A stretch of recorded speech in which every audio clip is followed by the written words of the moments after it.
भगवद गीता अध्याय 1 श्लोक 28, 29, 30। परिचय। युद्धभूमि में अपने ही गुरुजनों और संबंधियों को देखकर अर्जुन का मन अत्यधिक विचलित हो जाता है। इन श्लोकों में अर्जुन अपनी आंतरिक पीड़ा, शारीरिक लक्षणों और मानसिक भ्रम की स्थिति का वर्णन करते हैं जो उन्हें युद्ध करने से रोक रही है। वे भगवान कृष्ण के सामने अपनी इस दुविधा को व्यक्त करते हैं। श्लोक। दृष्ट्वेम स्वजनम कृष्ण युयुत्सुन समुपस्थितम सीदन्ति मम गात्राणि मुखं च परिशुष्यति वेप्थुश्च शरीरे में रोमहर्षश्च जायते गांडीवं स्रंस्ते हस्तात् त्वक् चैव परिदह्यते न च शक्नोम्यवस्थातु भ्रमतीव च मे मनः। अर्थात हे कृष्ण, युद्ध के लिए उपस्थित इस अपने स्वजनों के समूह को देखकर मेरे अंग शिथिल हो रहे हैं और मुख सूख रहा है। मेरे शरीर में कंपन हो रहा है, रोंगटे खड़े हो रहे हैं, हाथ से गांडीव धनुष गिर रहा है और त्वचा भी बहुत जल रही है। मैं खड़ा रहने में भी समर्थ नहीं हूँ। मेरा मन भ्रमित हो रहा है। आज के जीवन में इस श्लोक का उपयोग।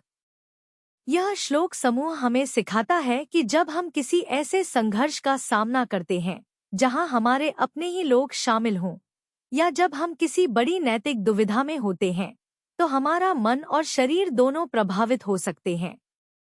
अर्जुन की तरह हमें भी कर्तव्य, व्यक्तिगत संबंधों और भावनाओं के बीच संतुलन खोजने में कठिनाई हो सकती है। यह हमें यह भी याद दिलाता है कि आंतरिक संघर्ष और उसके शारीरिक व मानसिक प्रभाव बहुत वास्तविक होते हैं और उन्हें समझना और उनका सामना करना आवश्यक है। कई बार जब हम बड़े निर्णय लेते हैं तो हमारा मन भ्रमित हो जाता है और हमें आगे बढ़ने के लिए बाहरी या आंतरिक संकेतों में बाधाएं दिखती हैं। सोचिए, जब आपको किसी ऐसी स्थिति में निर्णय लेना होता है जहां आपके निजी संबंध, भावनाएं और कर्तव्य आपस में टकराते हैं, तो आप कैसा महसूस करते हैं? आप ऐसी स्थितियों में क्या प्राथमिकता देते हैं और अपनी शारीरिक व मानसिक बेचैनी से कैसे निपटते हैं? जब आपका मन भ्रमित होता है, तो आप स्पष्टता कैसे प्राप्त करते हैं? निष्कर्ष। यह श्लोक दिखाता है कि जब मन अशांत और भ्रमित होता है तो सही निर्णय लेना कितना कठिन हो जाता है।